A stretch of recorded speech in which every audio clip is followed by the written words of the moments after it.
Good morning, student. Student for class 11th. As you know, we have started the chapter number 2, and the name of the chapter number 2 is accounting equation.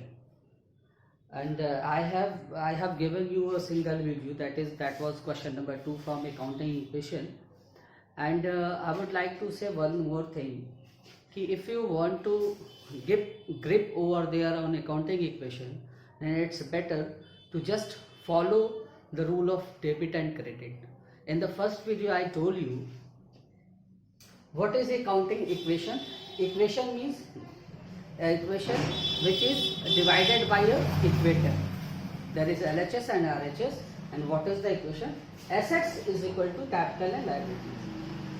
Then in each and every transaction you will see the equation will be solved. Equation will be equation, ये हर एक transaction पे equation को prove करता है.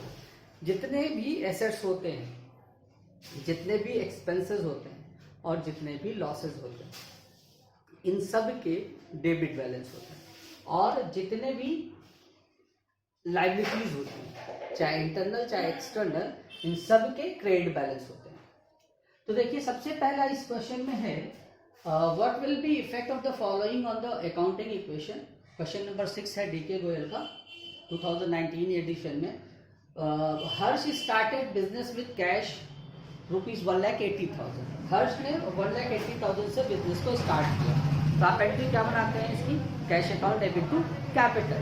कि देखिए, asset side में cash create हुआ 1,80,000 और कैपिटल में 1,80,000. ये इक्वेशन बराबर 1,80,000 is equal to 1,80,000, debit is equal to credit. Second है purchase goods for cash 60,000 and on credit ₹30,000. तो नकद में 60,000 रुपए का सामान खरीदा और उधार में 30,000 रुपए का. तो पहले तो मेरे पास जो नकद है उसमें से 60,000 हमने लेस कर दिया. देखिए, 1,80,000 में से 60,000 को लेस किया, 1,20,000 आया. ठीक है. फिर उसके बाद 60,000 का नकद और 30,000 का उधार मिला के 90,000 का स्टॉक मेरे पास आ जाएगा. देखिए, एक स्टॉक के नाम से क्रिएट हुआ. 60 + 30 इज इक्वल टू 90,000. ठीक. जब हम उधार खरीदते हैं किसी से तो आप क्या एंट्री करते हैं? Purchase account debit to XYZ को क्रेडिट करते हैं. तो क्रेडिटर क्रिएट हो जाता है. क्रेडिटर एक लायबिलिटीज होती है. आज नहीं कल उसको आप जिससे उधार खरीद रहे हैं, आज नहीं कल तो उसको पैसा देना ही है ना. तो वो आपके लिए क्या है? Liability. That is creditor is equal to 30,000. Next है sold goods for cash ₹40,000 costing ₹24,000. 40,000 रुपए के लागत का सामान 24,000 रुपए के लागत का सामान 40,000 रुपए में बेचा है. तो देखिए, पहले तो बेचा है 40,000 रुपए में. तो पहले इससे पहले वाले में देख लीजिए, 1,80,000 में 60,000 गया, 1,20,000 इधर और 90,000 इधर, तो 2,10,000 हो गया. 1,80,000 30,000 2,10,000. मीन्स सेकंड वाले में भी दोनों इक्वेशन बराबर है. अब थर्ड वाले में कह रहे हैं sold goods for cash 40,000 costing ₹24,000. 24,000 रुपए के लागत का सामान 40,000 रुपए में बेचा आपने. पहले देखिए कि 40,000 रुपए में आपने बेचा तो मेरी फर्म में कैश आया. Cash account debit to sales करेंगे, लेकिन यहाँ पे क्या कैश आया 40,000. तो देखिए, जुड़ करके 1,60,000 हो गया. और स्टॉक में से चूंकि उसकी लागत जो थी वो 24,000 थी, तो स्टॉक में से घटा 24,000. ठीक है. तो अब आप देखेंगे कि 40,000 रुपए जुड़ रहा है और 24,000 घट रहा है. तो ये जो प्रॉफिट होती है, ये जो 16,000 का 40,000 में से 24,000 गया, जो 16,000 की प्रॉफिट है, प्रॉफिट जाके कहाँ जुटती है? कैपिटल में. कैपिटल में प्रॉफिट जुटती है और ड्राइंग को घटा दिया जाता है. तो देखिए, 16,000 हमने इसमें जोड़ दिया तो 1,96,000 इधर है और ये 30,000 है. तो ये हो जाएगा 2,26,000. और इधर का भी देखिए 1,60,000 और ये बच गया 66,000, 2,26,000. ठीक है.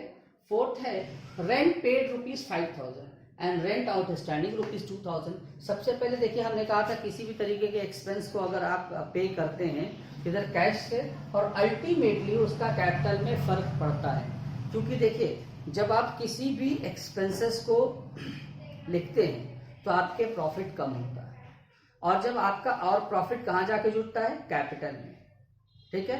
मतलब अगर आप एक्सपेंसेस बढ़ाएंगे तो कहीं ना कहीं कैपिटल में कम जाके जुड़ेगा, तो वही एक्सपेंसेस को हम इसमें से घटा देते हैं। तो रेंट हम आपने दिया है कितना, 5,000 रुपये पे किया, तो हमारे पास जो कैश था 1,60,000, 5,000 वो कम हो गया, और 5,000 देखिए ये इसमें से भी घट गया, ठीक है, क्योंकि एक्सपेंसेस बढ़ा तो आपकी प्रॉफिट कम होगी, तो वो जाके कैपिटल में कम जुटेगा, मीन्स कैपिटल में से घट जाएगा अल्टीमेट।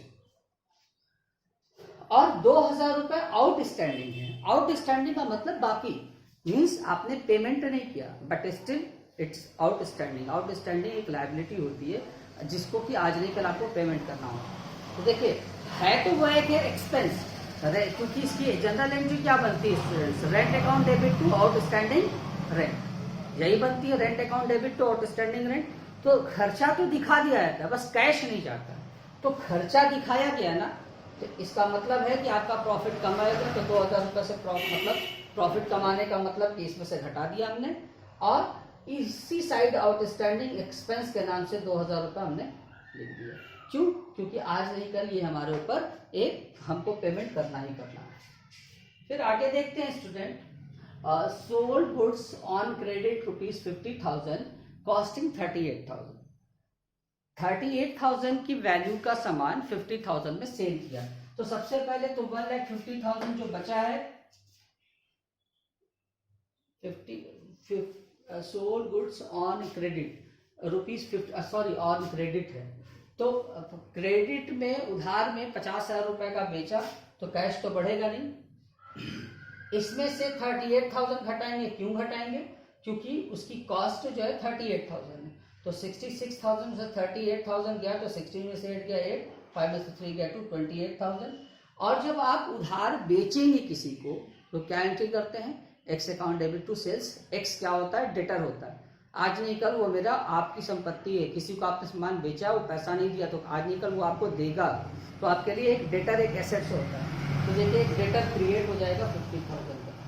तो आप सोचेंगे 38,000 लेस हुआ, 50,000 ऐड हुआ, तो 12,000 कहाँ गया, ये प्रॉफिट है, तो प्रॉफिट को हमने बताया कि कैपिटल में जोड़ देते हैं, that is 12,000 is equal to, जब 1,89,000 में 12,000 ऐड करेंगे तो 2,01,000। तो अब देखिए 1,55,000 और 50,000, 2,05,000 और 28,000, 2,33,000, और ये क्या है 2,01,000 और 30,000, 2,31,000 और 2,000, 2,33,000। नेक्स्ट है सैलरी पेड इन एडवांस। आप किसी को एडवांस किसको कहते हैं, समय हुआ नहीं, आपने किसी को आपके यहाँ कोई काम करता है, उसने कहा साहब मेरे घर में कुछ जरूरत है, आप मुझे पैसा दे दें, अपने कहा लो सैलरी एडवांस ले लो हमसे, समय नहीं हुआ, उस खर्चे का समय नहीं हुआ, आपने दे दिया। इसका मतलब जब तक समय नहीं होता उस खर्च का, एक्सपेंस का, वो पैसा आपके काबू में, मीन्स आपके एसेट्स के तरह से ट्रीट किया जाता है, ठीक है। तो देखिए एडवांस जब आपने पे किया, तो भाई एडवांस पे करेंगे तो क्या पे, जूता चप्पल तो पे करेंगे नहीं, कैश ही ना पे करेंगे, तो पे किया तो आपके पास से 3,000 रुपये घट गया, तो हो गया 1,52,000, 28,000, 50,000। और एडवांस जो अभी मैंने आपके बताया आपके एसेट्स के जैसे, तो देखिए इधर ही से घटा 3,000, इधर ही बढ़ जाएगा 3,000, तो कितना हो जाएगा 1,52,000 और 28,000, तो हुआ ना 1,80,000, 1,80,000 और 50, 2,30,000 और 3,000, 2,33,000, 2 लाख, अब इधर का भी 2,01,000 और 30,000, 2,31,000 और 2,33,000। यही है, ये क्वेश्चन नंबर 6 था। आई होप कि आप सबको समझ में आया होगा, और आगे आपको जो नहीं समझ में आएगा आप पूछ सकते हैं। आज के लिए इतना ही।